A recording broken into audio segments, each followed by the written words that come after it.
Bien, y vamos a arrancar con el tema de hoy. Comunicación y sincronización. Este es uno de los primeros temas, digamos, que vamos a ver yendo al hueso de la materia, ¿sí? El hilo troncal de la materia. Bueno, vamos a empezar a hablar de algo que quizás mencionamos muy por arriba en las primeras clases. Quizás ustedes todavía no manejan la idea de la comunicación entre procesos, que los procesos pueden comunicarse y que en muchos casos deben comunicarse. Mencionamos en algún momento que la comunicación es, por ejemplo, compartir una variable donde un proceso está ejecutando algún tipo de acción y actualiza el valor de una variable que a su vez es leída por otro proceso, ¿sí? Estamos hablando de procesos, entidades que pueden ser, un proceso es el programa de un usuario en particular, y el otro proceso puede ser de otro usuario que nada que ver, ¿sí? Otro usuario, y que simplemente el proceso del segundo usuario está leyendo el valor de una variable que es el resultado de la ejecución de ciertas acciones del primer proceso sobre esa variable. Eso es una comunicación entre ellos. Eventualmente el segundo proceso también podría hacer lo mismo y volver a poner algún valor en otra variable, por ejemplo, y se la comparte al primer proceso que la lee. Otra forma sería de que los dos escriban la misma variable. Ahí ya tenemos que tener otros cuidados también, ¿no? Bien, eso sería una forma en la que los procesos se comuniquen. Por ejemplo, seteando y leyendo valores de variables o porciones de datos, ¿sí? No necesariamente una sola variable. Puede ser una variable compleja, ¿sí? Puede ser una estructura de datos completa. Eso es una forma de comunicarse. Y esa forma de programación es propia de los sistemas, de los programas concurrentes, ¿no? Donde ustedes tienen múltiples threads que comparten información entre ellos. Eso vamos a hacer. Bien, los procesos o threads concurrentes naturalmente se comunican. Y la primera forma de comunicarse que conocemos y que vamos a estudiar es precisamente esa, de compartir una variable. ¿Cómo es eso de compartir una variable? No es ni más ni menos que una variable común y silvestre como las que nosotros utilizamos, pero que tiene la posibilidad de ser compartida por más de un programa, ¿sí? Eso lo vamos a trabajar con JR, lo vamos a probar, vamos a ver cómo funciona. Bien, entonces, ustedes piensen que de todos modos esa variable está en la memoria de un equipo, de un sistema, ¿no? En una computadora hay una porción de memoria que está dedicada a contener el valor de una variable determinada. Y lo que hace un proceso es ir a esa porción de memoria, actualizar ese valor, mientras que el otro proceso va a buscar el valor de esa variable en la misma porción de memoria. Están compartiendo memoria, están compartiendo algún tipo de estructura de datos con una memoria en común. Los dos procesos están ejecutando quizás en distintos procesadores, pero compartiendo una memoria. Esto es entonces en el ámbito de un único equipo de computación.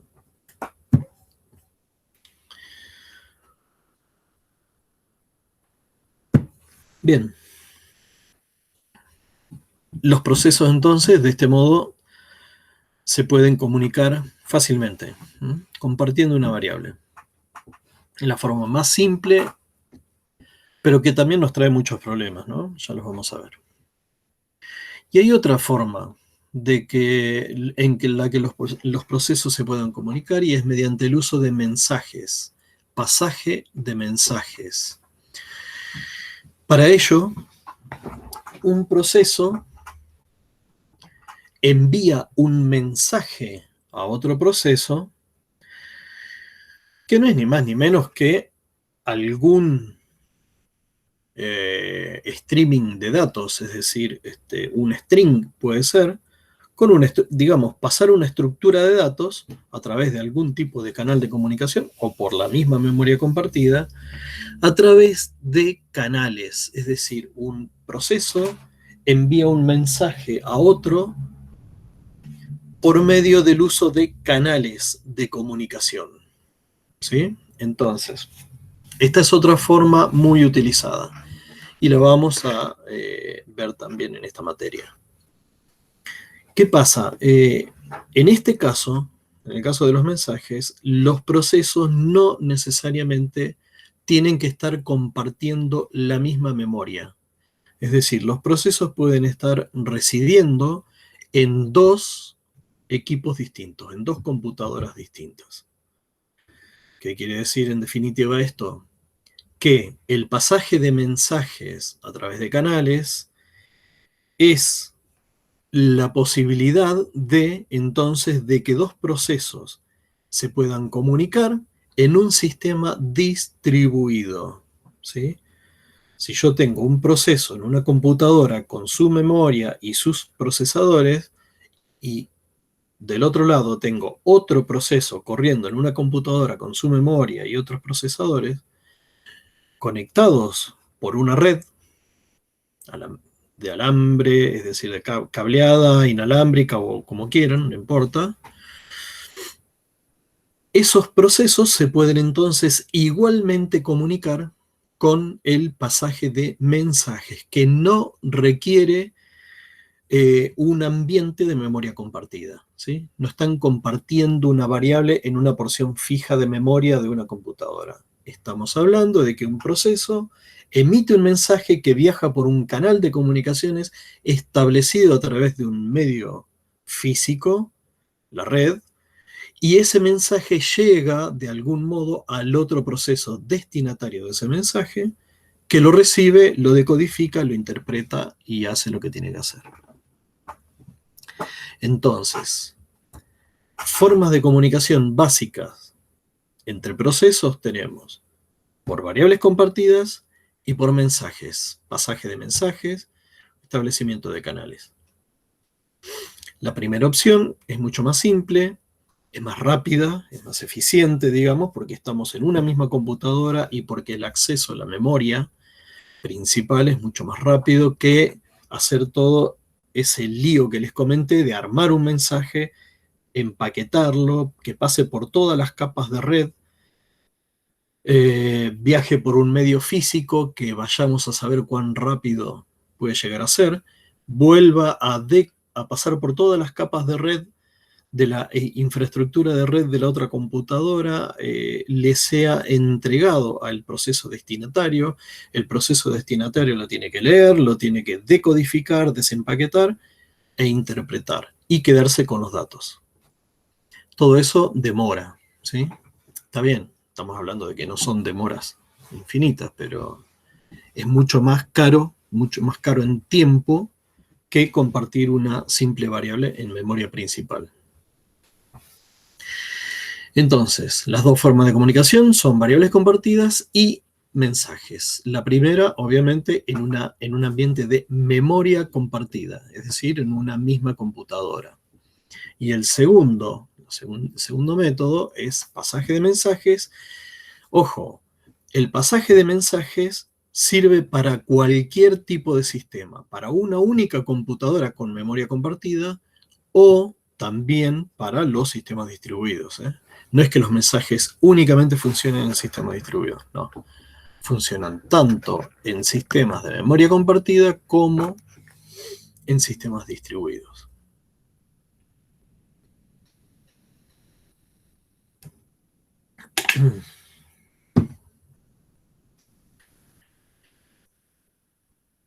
Si yo tengo que comunicar dos procesos, establecer algún tipo de comunicación, algún tipo de vínculo entre dos procesos,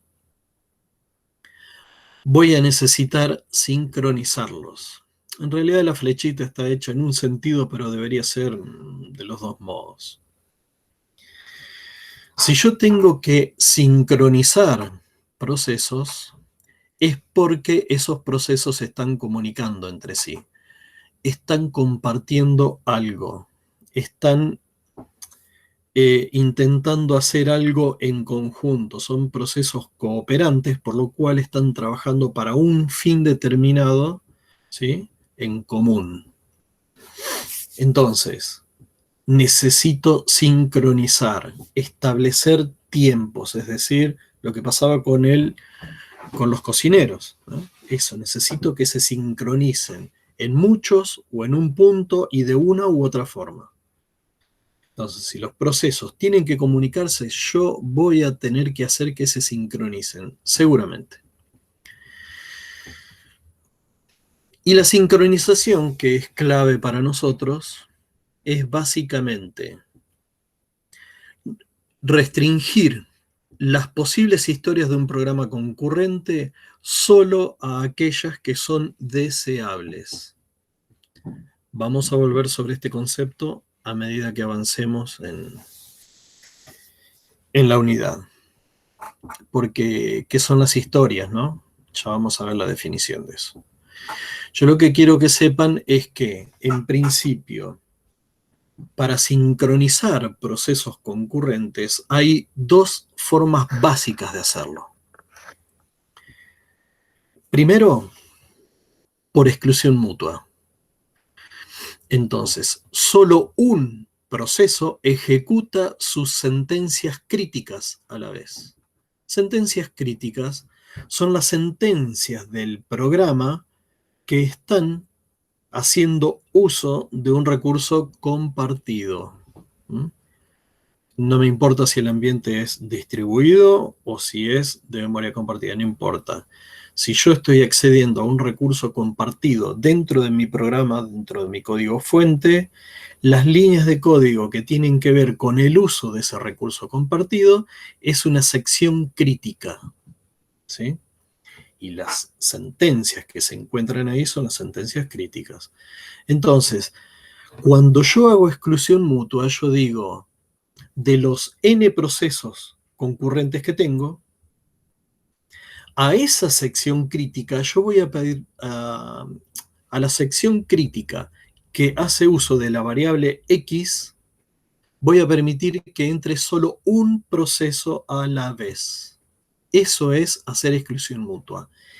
Entra un proceso a hacer uso de ese recurso crítico, de ese recurso compartido, y a ese recurso compartido nadie más puede utilizarlo. En el ejemplo de los vehículos en una esquina, si un vehículo se apoderó del recurso esquina, ¿sí? Otro vehículo no se lo puede apoderar.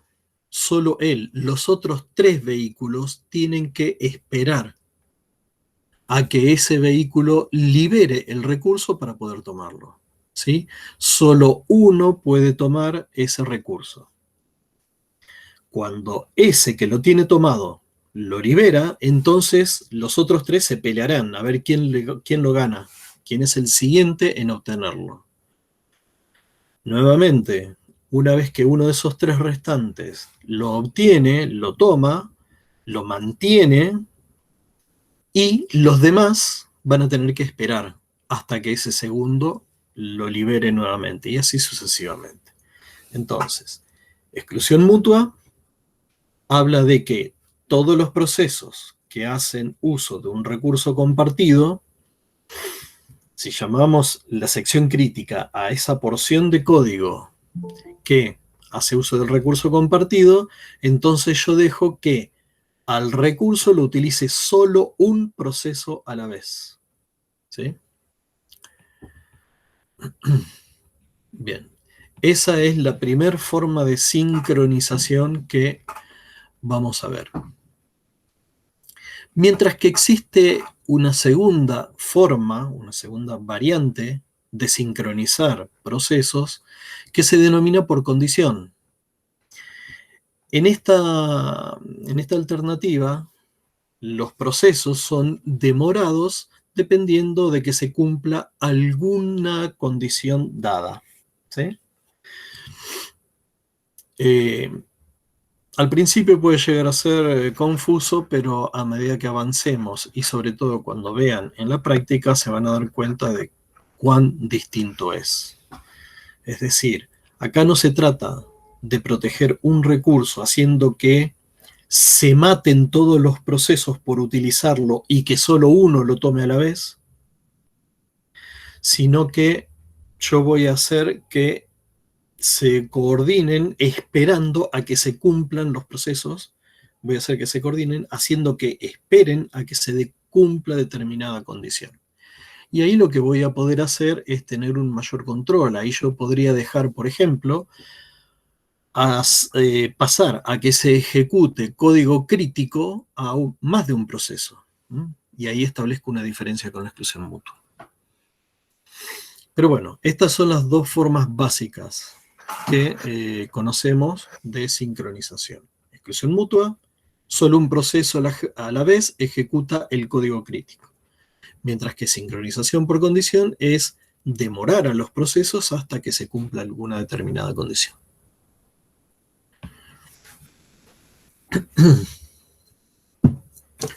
Los programas que escribimos nosotros habitualmente son secuenciales.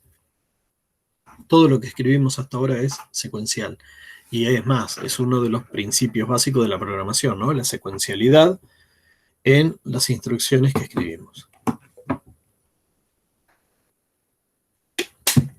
Cuando escribimos programas concurrentes, cada programita que escribimos, cada proceso, cada código de proceso que escribimos, también es secuencial. Los procesos que escribimos concurrentes son también secuenciales. Es decir, cada programita sigue siendo secuencial. Ahora, cuando hablamos acá, en este caso, de programas secuenciales, no estamos hablando de programas concurrentes. Es la programación tradicional lo que estamos haciendo hasta ahora. Estos programas pueden utilizar variables compartidas. Entonces yo tengo un programa secuencial que declara una variable compartida y otro programa también secuencial que puede declarar esa misma variable compartida y los dos la pueden utilizar. Ambos cuando se ejecutan se convierten en dos procesos distintos, obviamente, y comparten esa variable.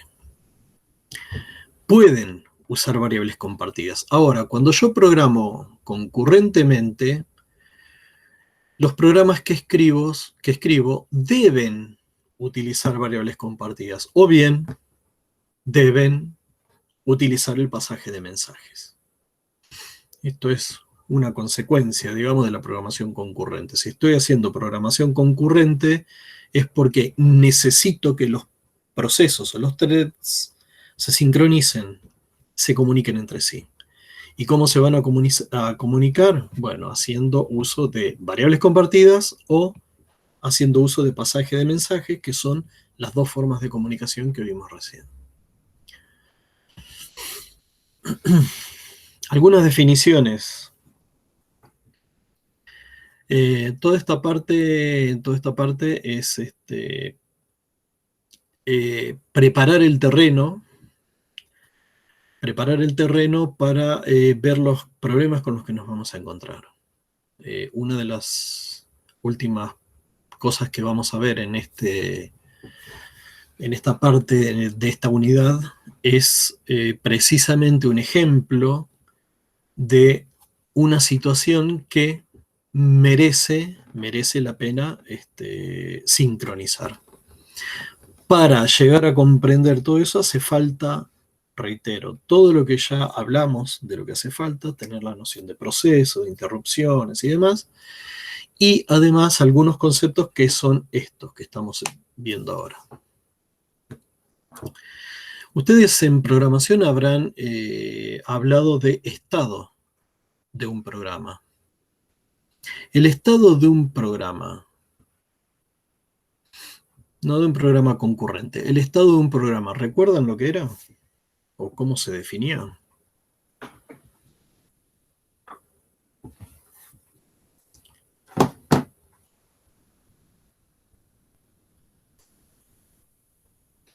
Bueno, lo mismo que acá, lo mismo que en un programa concurrente. Cuando yo hago un programa concurrente y lo largo a ejecutar, el estado del mismo en un instante t determinado no es ni más ni menos que el valor de todas las variables de ese programa. ¿Sí? El valor de todas las variables, estructuras de datos y demás, de ese programa en un instante determinado, ese es el estado de un programa en un t determinado. Bien, ahora, acá ya estamos hablando de que esto es un proceso. Entonces, el estado de un programa concurrente no solamente cuando estamos hablando de programa concurrente y analizando los problemas de concurrencia, no podemos dejar de incluir esto, el contexto del proceso. Entonces, ¿es el estado de todas las variables? Sí, tal cual como lo era en programación, pero además yo necesito conocer perfectamente todo el contexto en el que se está ejecutando el proceso. Es decir, no solo el estado de las variables del programa que yo escribí, de ese proceso, sino que necesito saber cómo están todos los registros del procesador, por ejemplo, en ese t determinado, cuando se está ejecutando ese proceso. Necesito saber cómo está la pila de llamadas de, del proceso este cuando se está ejecutando, ¿sí?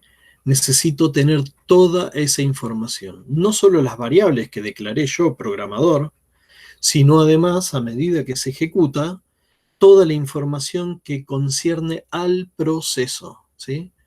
Típicamente, registros del procesador y otras estructuras de datos también, ¿no? Bien, eso es el estado de un programa. Bien, cuando ustedes escriben un programa, escriben en el lenguaje de alto nivel.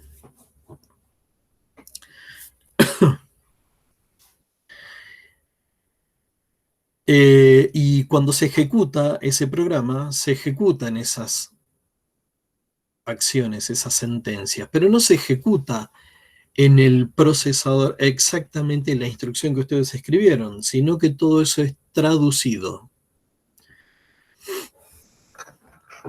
Eh, Cuando ustedes escriben un programa en Java y escriben, qué sé yo, una sentencia determinada,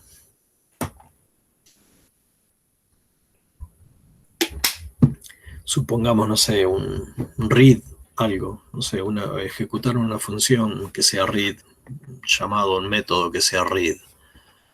El procesador no entiende qué es ese read, eso está claro, ¿no? No entiende qué es ese read, no entiende qué es un write, no entiende qué es un print, no entiende qué es un for, no entiende lo que es un while, sino que todas esas sentencias son de algún modo traducidas por alguien a instrucciones que sí entiende el procesador. Es decir, son traducidas a código máquina. Hoy ya dejó de estar clarito quién es el que lo hace a esa traducción. Hace años atrás, cuando ustedes escriben un programa, código fuente, ¿qué hacían? Lo compilaban. Había un compilador, ¿sí? Había un compilador que hoy ya está más difuso, a veces no existe el compilador, no, digamos, Todas esas fronteras están muy difusas. Entonces, antes de ese programa se compilaba y generaba un código objeto. Ese código objeto se link editaba, se llamaba así, y se generaba el ejecutable. Es decir, primero se producía un código intermedio y después, finalmente, se lograba un programa ejecutable, donde el programa ejecutable sí tiene las instrucciones que son entendibles por el procesador. Está escrito en instrucciones que son parte del repertorio de instrucciones del procesador. El procesador tiene un repertorio de instrucciones que maneja. Entonces, tengo un programa fuente, lo compilo, lo hago ejecutable y ese ejecutable sí en realidad es entendible por el procesador. Una vez que lo cargo de memoria y lo largo a ejecutar, es entendible por el procesador las instrucciones.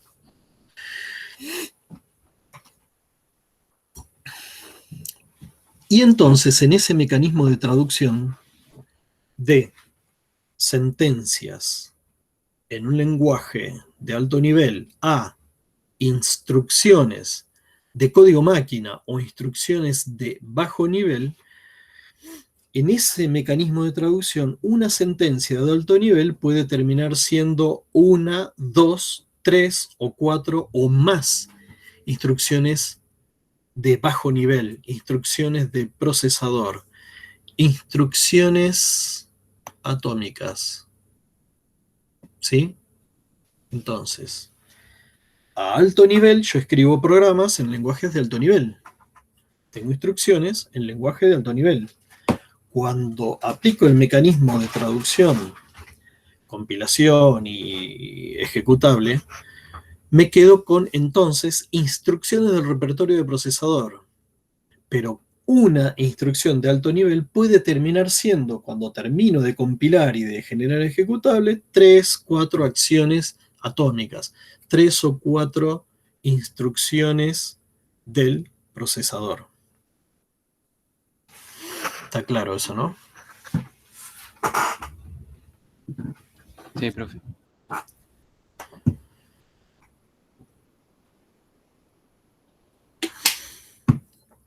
Y digo que hoy en día no está claro, no está muy claro,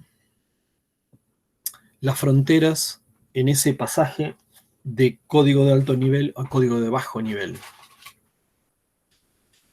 Porque ustedes eventualmente hoy escriben código Java en lo que sea, en un IDE cualquiera, y lo largan a ejecutar y se ejecuta. ¿Quién lo ejecutó? Bueno, en última instancia el procesador. El único que puede llegar a ser capaz de ejecutar algo es el procesador. Existen diferentes alternativas ahí en el medio para lograr que el código fuente que ustedes escribieron termine ejecutándose. En Java, por ejemplo, ustedes tienen abajo de todo la máquina virtual de Java, ¿sí? Entonces, ¿qué pasa con el código que ustedes le ponen run? Ustedes ponen run y eso se termina compilando en una... se termina pasando a un código intermedio, se le llama, ¿sí? Que entiende la máquina virtual Java. Y eso es lo que la máquina virtual Java ejecuta. Ahora, ¿cómo lo ejecuta? Y en el fondo no le queda otra que definitivamente traducir eso a instrucciones de código máquina. En el fondo termina pasando eso, ¿sí? Porque si no, a ver, un programa es un ente estático, no tiene vida, no tiene animación. Es estático hasta que es ejecutado. ¿Y quién es el único que puede ejecutar? Un procesador. ¿Y qué ejecuta el procesador? Instrucciones de código máquina. ¿Eh? Entonces, de algún modo, eso que escribimos en lenguaje de alto nivel pasó a código máquina. ¿Quién lo hizo en el medio? Y hoy ya medio como que ni se sabe. Dependiendo del lenguaje, dependiendo de las máquinas virtuales que haya en el medio. No sabemos muy bien. A ver, si nos ponemos a investigar, sí, sabemos exactamente dónde termina cada una de las fronteras, ¿no? Pero hay que ponerse a investigar. Para cada lenguaje tenemos que saber qué es lo que está haciendo abajo, ¿no? Bien. Lo interesante de todo esto, más allá de lo anecdótico, de lo histórico y demás, es que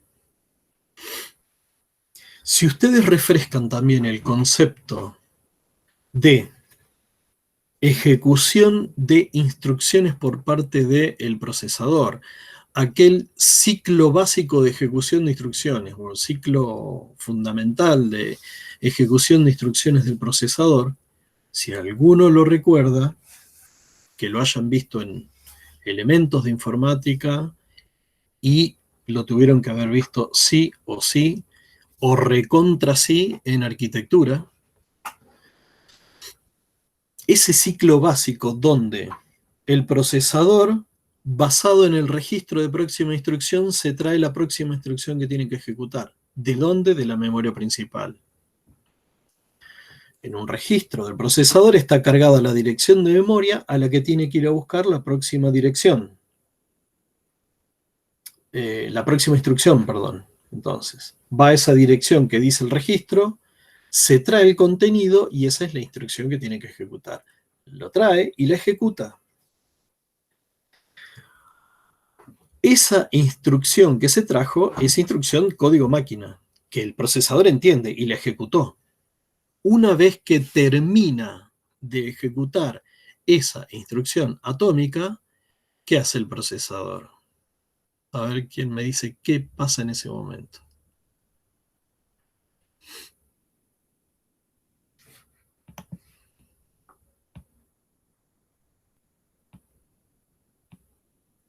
¿No se acuerdan?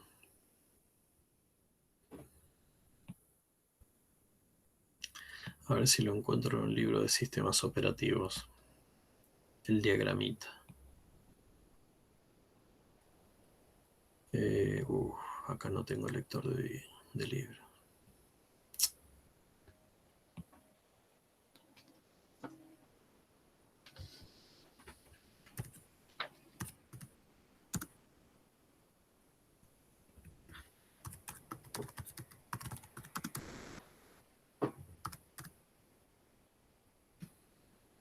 Bueno, no. A ver. Ustedes tienen, revisen después en libros de arquitectura o en sistemas operativos, inclusive al principio, en el primer capítulo, en la introducción, o en algún apéndice, cómo era el ciclo básico de atención de interrupciones, de ejecución de instrucciones y atención de interrupciones. Lo primero que hace el procesador es ir a buscar la próxima instrucción, luego la ejecuta y luego pregunta si hay alguna interrupción. Cuando leyeron interrupciones tuvieron que haber leído esto. Se pregunta a sí mismo si hay una interrupción para atender, el procesador. Si las interrupciones están habilitadas, entonces le da atención a esa interrupción. Una vez que termina de atender la interrupción, sigue con la búsqueda de carga el registro de próxima instrucción con la siguiente y vuelve a buscar la instrucción, se la trae, la ejecuta, pregunta de nuevo si hay interrupciones o no y de nuevo todo el ciclo. Pero el hecho es que el procesador ejecuta una de esas instrucciones atómicas, instrucciones de bajo nivel, instrucciones del procesador, del repertorio de instrucciones del procesador, y luego pregunta si hay interrupciones. ¿A qué quiero ir con esto y con este refresco?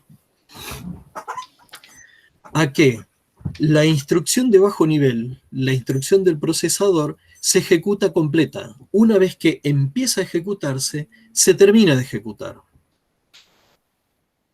Eso es que esa instrucción sea atómica en el ámbito de un procesador. Cuando yo estoy analizando el comportamiento de un procesador, cuando empieza a ejecutar una instrucción atómica, una instrucción de procesador, la termina de ejecutar y después pregunta si hay interrupciones. Esto es lo que yo quería que lean. necesito que lo sepan, que lo recuerden, porque ese tema de la atomicidad de las instrucciones es lo que nos permite jugar con las soluciones y poder hacer soluciones mejores o peores. Por supuesto, es lo que nos permite entender de qué se trata esta materia. No solo por la materia, sino por los problemas que representa para la informática y para ustedes como profesionales el día de mañana. Bien.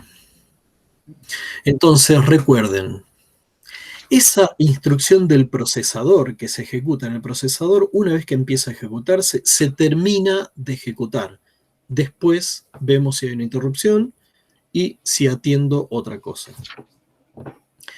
El tema es que esa instrucción entonces termina siendo atómica, mientras que la instrucción que yo escribí a alto nivel, como a bajo nivel puede ser más de una instrucción atómica, ya deja de ser atómica la instrucción que yo escribí a alto nivel.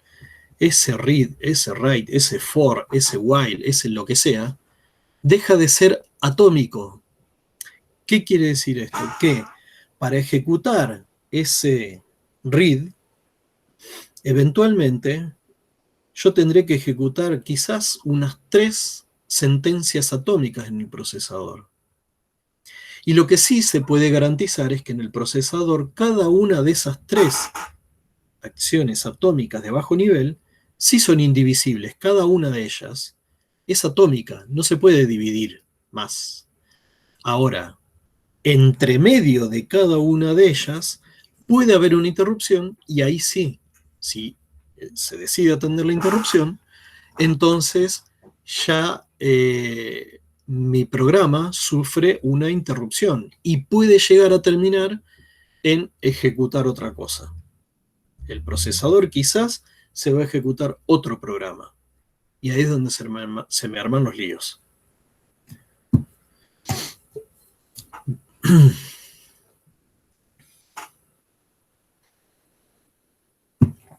Entonces, a alto nivel, una instrucción puede llegar a ser 1, 2, 3 o más instrucciones de bajo nivel.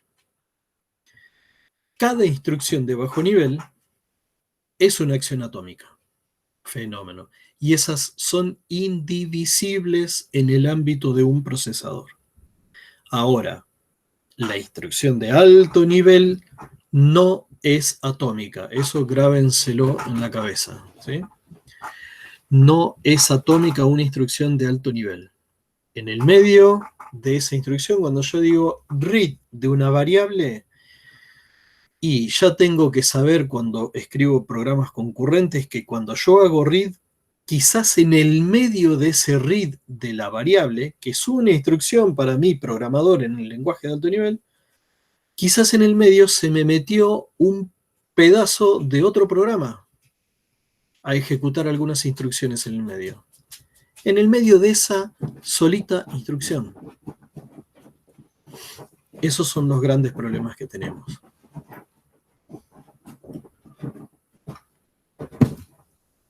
Bien, entonces, dijimos que el procesador en definitiva termina ejecutando instrucciones de bajo nivel, instrucciones de su repertorio. Con lo cual, cuando un programa se ejecuta,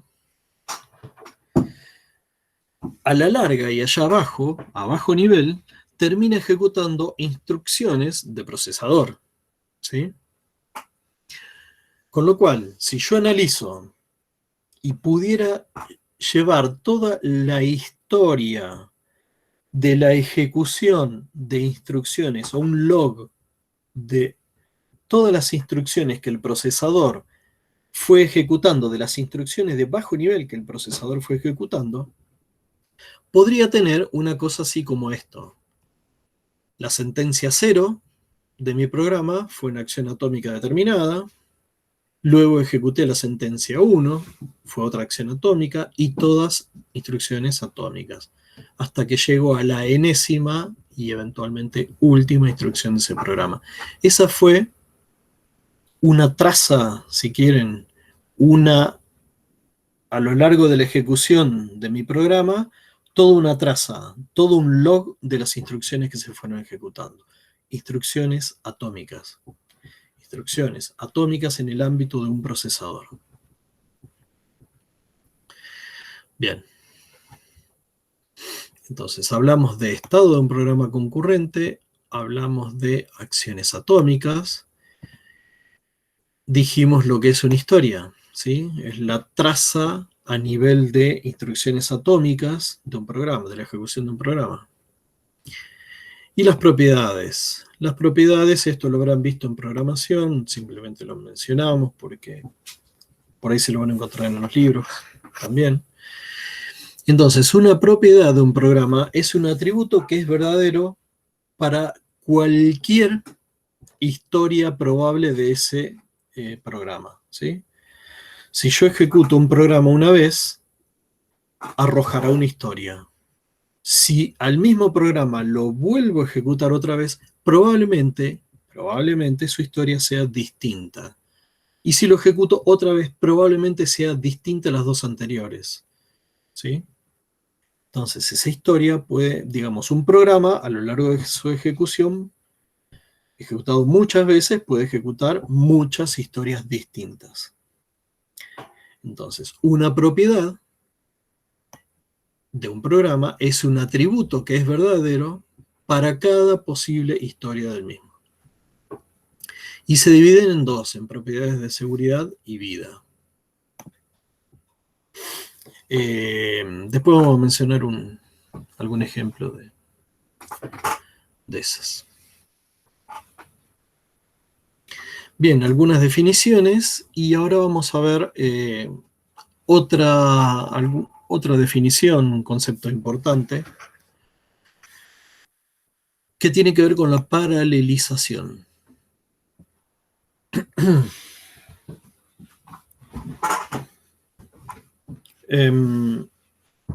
Cuando yo quiero lograr, algo de esto ya conversamos, pero cuando yo quiero lograr un paralelismo, ejecutar procesos en paralelo, ¿sí? Que vayan haciendo exactamente lo mismo sobre distinto conjunto de datos, lo más probable es que comience analizando un programa secuencial que yo tenga. Ya lo mencionamos esto, ¿sí?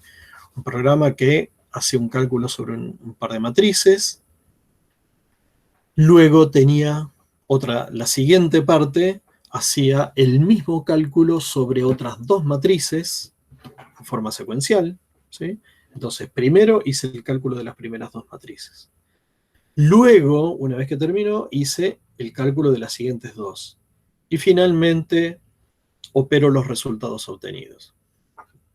Y todo eso lo hice secuencialmente, me llevó mucho tiempo.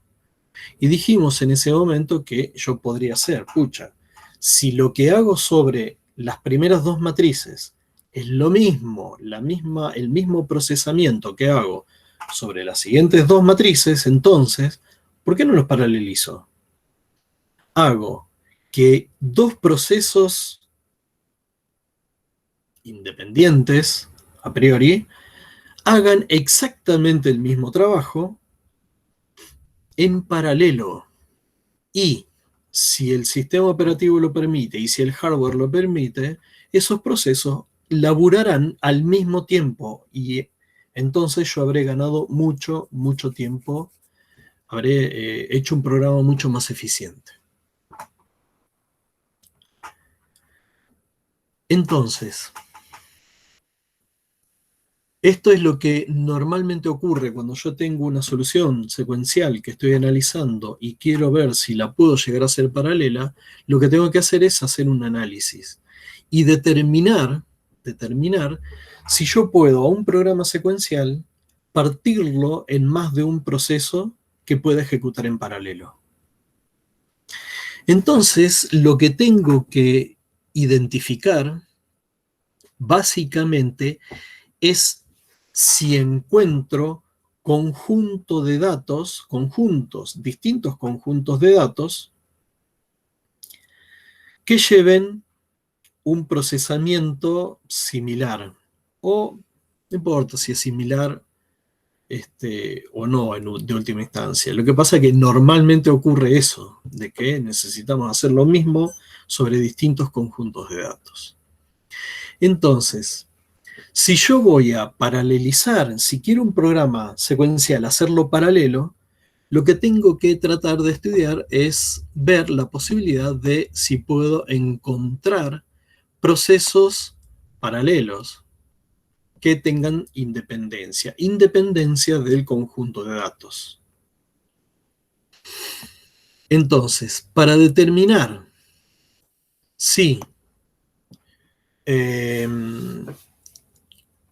yo puedo paralelizar un programa, tengo que determinar si dos partes, esta es la definición en definitiva, ¿no? Me dice, dos partes de un programa, como las que decíamos recién, son independientes si el conjunto de escritura de cada parte es disjunto del conjunto de lectura y escritura de la otra parte. Veamos qué es el conjunto de escritura. El conjunto de escritura, dice acá, es el conjunto de variables que ese programa escribe.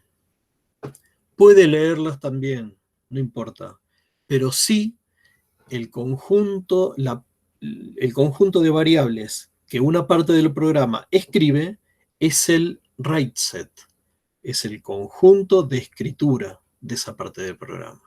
Y el read set, por lo tanto, será el conjunto de variables que una parte del programa únicamente lee, ¿sí? Por eso acá habla de write set y read y write set. Bien, entonces, piensen, write set, las variables que una parte de un programa escribe. Y read set son las variables que una parte del programa únicamente lee. Entonces, para detectar en un programa independencia, yo tengo que analizar qué pasa con los datos que trata ese programa. Si el conjunto de datos en esta parte es disjunto del conjunto de datos de la otra parte, no tengo ningún problema, ¿sí? Si yo estoy hablando de operar la matriz A y B en la primera parte y opero la matriz C y D en la siguiente parte, son totalmente disjuntos. Entonces, no tengo ningún problema. Lo que yo hago en esta primera parte es totalmente independiente de lo que haga en la segunda parte. Entonces, paralelizo y gano tiempo. Ahora, si hay variables o matrices o partes de matrices o lo que sea, que son utilizadas en una parte, en la primera parte de mi código, y también son utilizadas en la segunda parte de mi código, yo me tengo que regir por esto para determinar si en definitiva puedo operar en paralelo. Y yo tengo que,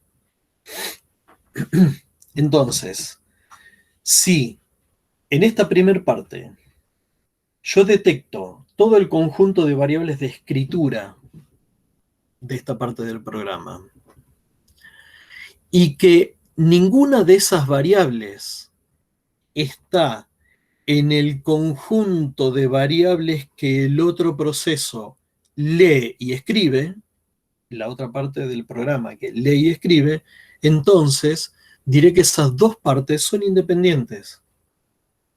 Y entonces puedo paralelizar. Si yo aplico esta regla,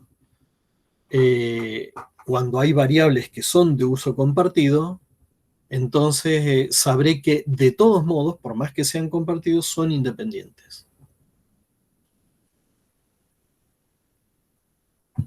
Digamos, o si tengo la duda de que acá hay variables que sean utilizadas acá abajo, en la otra parte, yo lo que puedo hacer es aplicar esta regla y me voy a dar cuenta si hay variables comprometidas, ¿eh? Entonces, Si yo escribo variables en una parte de un programa, esas variables no deben estar en el conjunto de variables que utilizo, ya sea de read y de write en la segunda parte. ¿Estamos? Al revés, lo mismo. Entonces, si yo detecto partes de programa y haciendo este análisis de lo que está resaltado, encuentro que no hay variables o estructuras de datos que yo escriba y que estén entre las variables o estructuras de datos que la otra parte del programa lea y escriba, entonces diré que son independientes y las puedo paralelizar. Si hay alguna variable de esas que está comprometida porque se escribe y el otro la lee o la escribe también, entonces por lo menos esa variable no puedo involucrarla en un proceso en paralelo. Tendré que buscar una solución particular para esa variable o no podré paralelizar, básicamente. ¿Sí?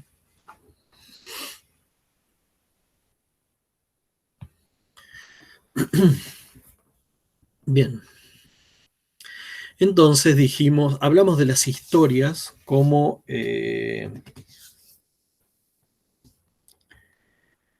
una secuencia de ejecución de instrucciones atómicas, de instrucciones de bajo nivel a lo largo de la ejecución de un programa. Es decir, es cómo en un programa concurrente, digamos, es ligeramente distinto a lo que ocurre en un programa secuencial, en un programa chorizo como escribimos nosotros hasta ahora. Yo escribo un programa secuencial y cada una de esas instrucciones de alto nivel termina siendo 1, 2, 3, 4 de bajo nivel, no importa. Pero en definitiva, todas estas instrucciones de alto nivel terminan siendo un gran chorizo de instrucciones de bajo nivel cuando obtengo el código ejecutable. Una historia, entonces, de ese programa secuencial será, bueno, la traza de todas las instrucciones de bajo nivel que se fueron ejecutando a lo largo de la ejecución del programa ese secuencial. Otra historia con cada una de las historias con cada una de las corridas de ese programa. En un programa concurrente, ustedes recuerden, yo tengo 2 o más threads ejecutando en paralelo o en un pseudo paralelismo. La diferencia ya la vamos a ver después. Entonces, no es que yo tengo un hilo determinístico de instrucciones, es decir, no tengo una forma de avisorar de antemano qué instrucciones se van a ir ejecutando como en un lenguaje secuencial. Yo qué sé cuando el sistema operativo le da el procesador 1 milisegundo a un proceso y se ejecuta, no sé, 100, 1000 instrucciones de bajo nivel. Y otro milisegundo se lo da a otro proceso y ejecuta 10, 20, 50 instrucciones de bajo nivel. Y esos 2 procesos, o 3 o 10 procesos, pueden ser parte de un programa concurrente. Y el procesador puede estar entonces dándole el sistema operativo le puede estar dando el uso del procesador a uno de esos procesitos por 1 milisegundo, a otro por 1 milisegundo, a otro por medio milisegundo, a otro por 3 milisegundos y así sucesivamente. Entonces piensen que en menos de un segundo se ejecutaron un montón de instrucciones de un procesito, otro montón de instrucciones de otro procesito, luego otro montón de instrucciones de otro procesito, y luego otro montón de instrucciones de otro procesito. Todos esos procesitos forman parte de un único programa concurrente. Entonces, es imposible determinar de antemano cómo el sistema operativo va a ir dándole el procesador a cada uno de esos procesitos concurrentes, en qué secuencia, como para poder determinar cuál va a ser exactamente la historia. Entonces, la historia se termina armando como una intercalación de instrucciones atómicas, como siempre, pero que quizás un grupito son de un proceso, uno de los procesitos, el otro grupito es de otro y el otro es de otro procesito. En definitiva, en definitiva, en una línea, en un análisis desde el punto de vista del procesador, yo lo único que tuve fue una historia. ¿Estamos? Cuando en un programa secuencial se ejecutó, yo obtuve una historia, pero era un programa secuencial y la historia es, dentro de todo, predecible. Mientras que en un programa concurrente no conozco cómo se van a ir intercalando las instrucciones de los distintos procesitos concurrentes. Entonces, yo no puedo determinar a priori cómo va a ser la historia. Sin embargo, desde el punto de vista del procesador, no deja de ser una historia, porque la historia es una secuencia de ejecución de instrucciones atómicas. Y punto. Termina siendo, a nivel de historia, lo mismo que una de un programa secuencial.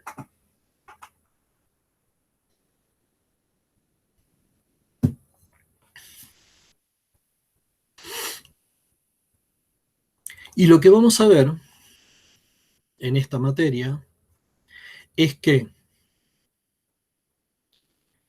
no podemos permitir nosotros como programadores que ocurran muchas de esas historias, porque muchas de esas historias son indeseables, nos llevan a estados inconsistentes de los recursos o nos llevan a problemas serios, básicamente de inconsistencia de recursos. Eso es lo que vamos a hacer en esta materia. Ese es el rol de la sincronización. Prevenir algunas historias que no son deseadas, ¿sí? Entonces, lo vamos a ver con ejemplitos. No puedo permitir que a lo largo de la ejecución de un programa se produzca determinada historia. ¿Por qué? Porque deja una variable en un estado inconsistente. O un registro de un archivo lo deja en estado inconsistente. No puedo permitir un montón de historias normalmente que son indeseables. Ese es el rol de la sincronización que nosotros vamos a aprender a hacer. Sincronizar. Y, como ya dijimos, se hace de dos modos. La sincronización se hace por exclusión mutua o por condición. Exclusión mutua, otra forma de verlo, hoy dijimos que era la ejecución de parte del código crítico por parte de un único proceso. Es decir, el uso de un recurso por parte de un único proceso. Los demás tenían que esperar. Otra forma de decirlo, que es la exclusión mutua, es esto.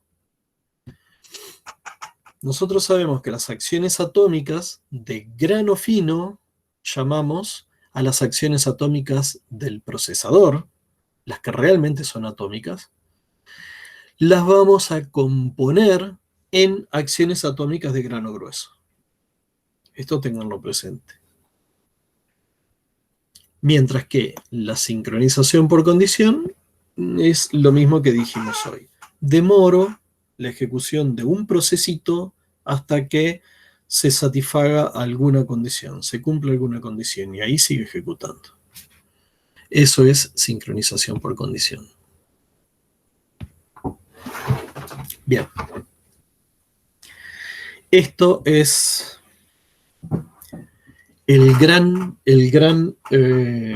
ejemplo que nos puede cambiar la vida de aquí en más.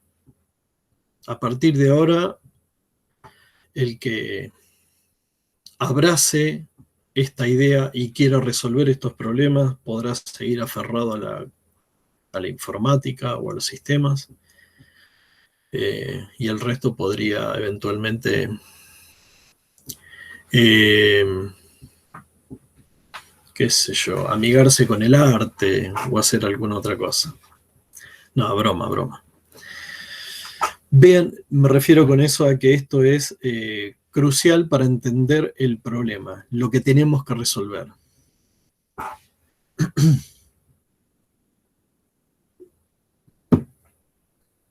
Imaginen que ustedes hacen esto y les voy a explicar qué es esto.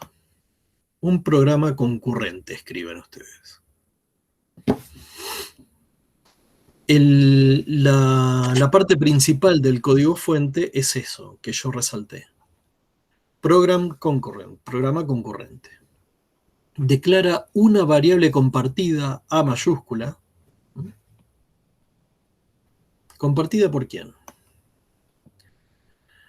Compartida por proceso 1 y proceso 2. Esto es un único programa, ¿eh? Esto es un único programa. Que sigue acá con el código del proceso 1 y que sigue acá con el código fuente del proceso 2. ¿Estamos? Todo lo gris es código fuente de mi programa concurrente. Los cuadros en gris. Entonces, declaro el programa, declaro una variable compartida A, es compartida entre dos procesos concurrentes. Y atención, acá viene una construcción, acá hay dos sentencias, co-begin y co-end, que hacen una construcción. Todo lo que esté adentro, separado por punto y coma, será un procesito concurrente que ejecuta en paralelo respecto del otro. Es decir, todo lo que está dentro de esta construcción co-begin, co-end, separado por punto y coma, o sea, P1 y P2, ejecuta concurrentemente entre sí. ¿Sí? Los dos procesos largan a ejecutar en el momento que puedan, como puedan, si es en paralelo, si es uno primero y el otro después, bien, y puede ser que arranque P2 primero y después arranque P1, no importa, puede pasar cualquier cosa ahí dentro. Concurrent begin, concurrent end. Esto es, obviamente, en un lenguaje determinado de programación. Hay otros que tienen otra sintaxis y el JR que vamos a ver es otra sintaxis. Bien. ¿Se entiende hasta acá cómo viene la cosa acá? Declaro una variable compartida A que la va a conocer P1 y P2, que hoy ustedes lo pueden ver como dos subrutinas, pero en realidad se convierten en dos threads distintos o en dos procesos distintos. Y que van a ejecutar en paralelo o en un pseudo paralelismo o como puedan. Pueden estar ejecutando los dos a la vez, uno antes, uno después, no importa. Bien. Luego tenemos el parte de mi programa concurrente. El código fuente del proceso 1, que tiene un montón de líneas de código. Una de esas líneas de código hace uso de la variable compartida A y la incrementa en 1. ¿Estamos? Luego, el proceso 2, que sigue siendo parte de mi único programa concurrente, nada más que está formado por dos procesitos concurrentes, también hace uso de la variable A. Y también la incrementa en 1. Podría decrementarla, podría hacer otra suma. El problema seguiría siendo el mismo. Bien. Ese es mi programa fuente. Todo lo que está en gris es mi programa fuente.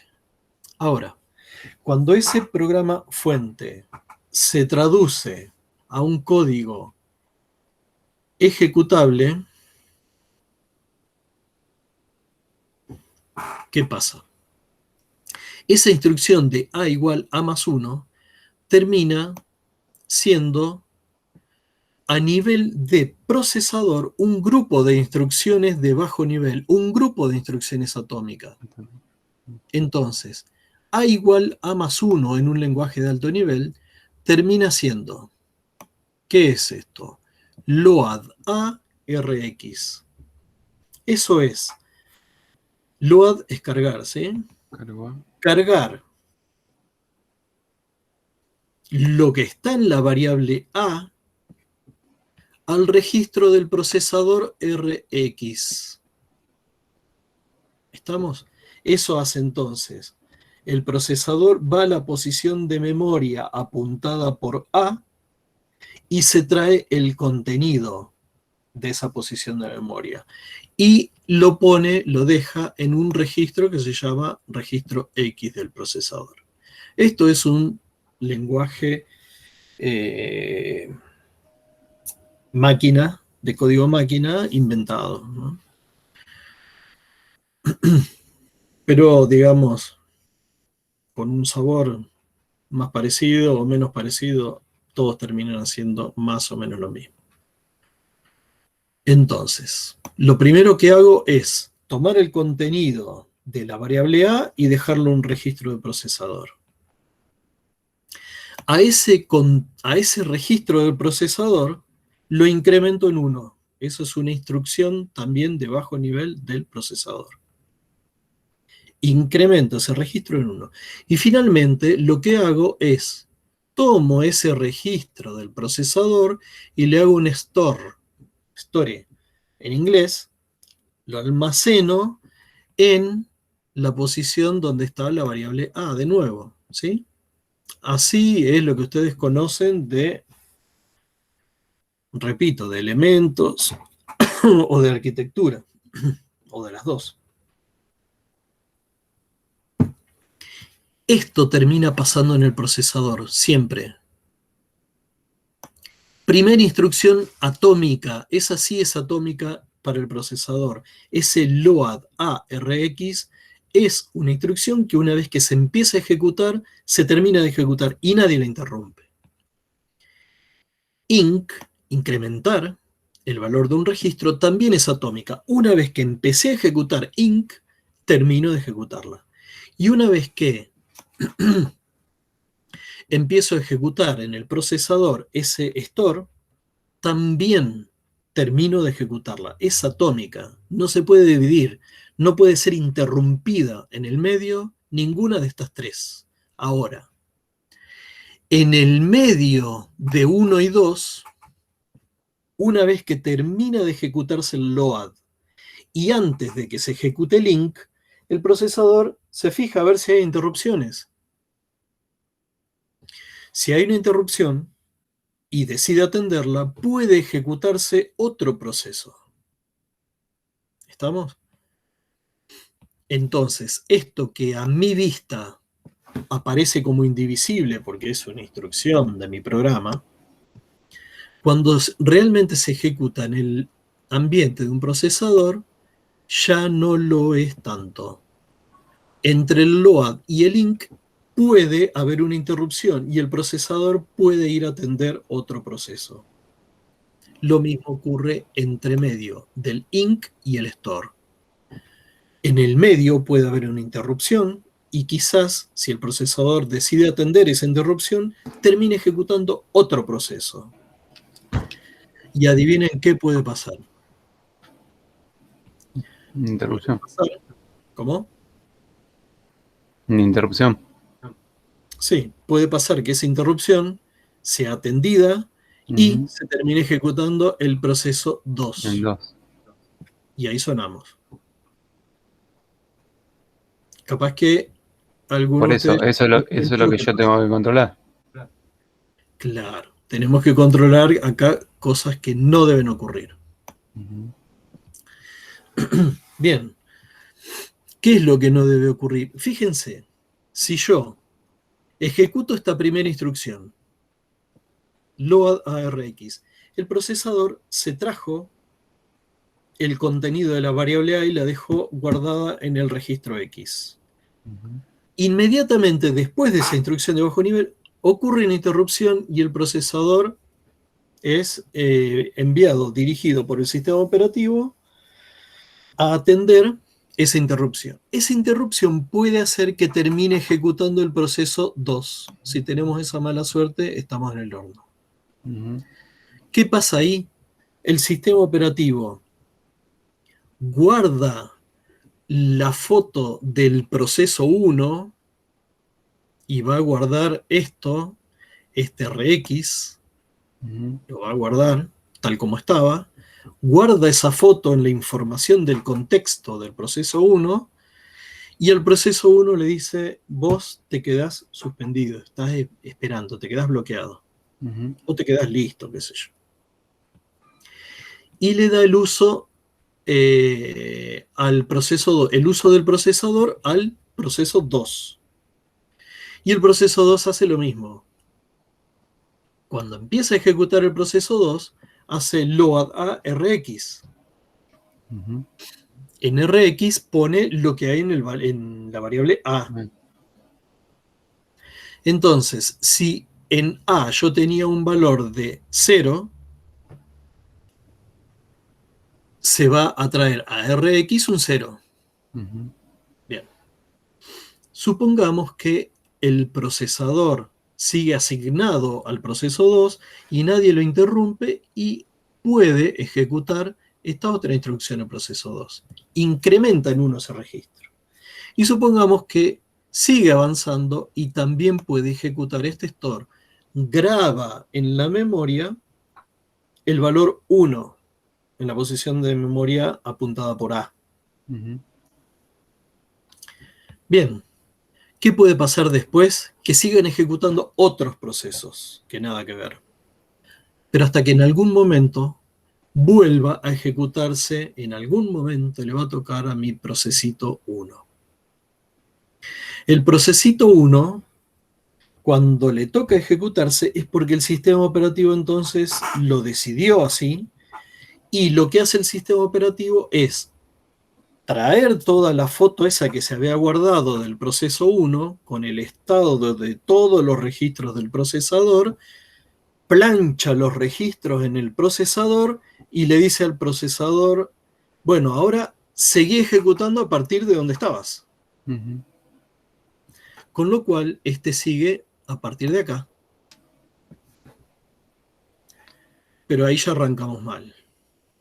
Porque cuando plancha en el procesador los valores de los registros, plancha en RX un 0 que se había guardado de acá. Cuando tomó la foto había guardado un 0 del registro RX. Con lo cual, en este momento, cuando este reinicia, el proceso 1 reinicia su ejecución, el RX lo encuentra en 0, lo incrementa en 1 y lo pone en 1. ¿Qué hace? Guarda en la memoria, sobreescribe en la posición de memoria apuntada por A el valor 1. Cuando en realidad, como se ejecutó una vez el proceso 1 y una vez el proceso 2, la variable esa debió haber quedado en 2 y quedó en 1. Quedó en un estado inconsistente. Entonces, eso que describimos es la partecita de la historia que nos interesa, es esta. Se ejecutó en ese orden esta parte de la historia que nos interesa. La instrucción 1 primero, después se ejecutó la 4, 5 y 6, que son del proceso 2, y finalmente se terminó de ejecutar esto y esto, la 2 y la 3 del proceso 1. Entonces, se venía ejecutando, tenemos una parte de la historia, luego se ejecuta la parte de la historia que a mí me interesa, y después sigue ejecutando, y la historia sigue.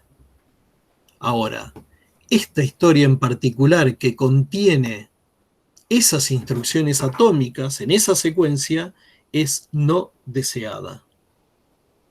El objetivo de la sincronización es prevenir que ocurran todas estas historias no deseadas. ¿Estamos? Esto es lo que tengo que lograr que no ocurra. Bien. Chicos, a ver. Bueno, a ver, primero. ¿Preguntas? No. No, yo no para. ¿Se entendió esto? Sí, profe. Repasen hay un diagramita clásico en los libros de sistemas operativos, también lo van a encontrar, de ejecución de instrucciones, porque una vez que empecé a ejecutar la instrucción, no paro, el procesador no para hasta terminar de ejecutarla. Y la atención de interrupciones ocurre acá en el medio, ¿sí? Entre la 1 y la 2, o entre la 2 y la 3, o entre la 3 y la 4, y así. Bien, es clave que sepan, digamos, que conozcan este problemita, ¿no? Y que lo entiendan bien. Bueno, si no hay preguntas, yo en realidad, a medida que se iban conectando, ¿está Carlos por acá? Me olvidé de avisar, pero bueno, aquel que tenía problemas para terminar de configurar JR tenía que unirse a ese link que está ahí en el chat. Bueno, chicos, a ver, esperen. Dejo de grabar.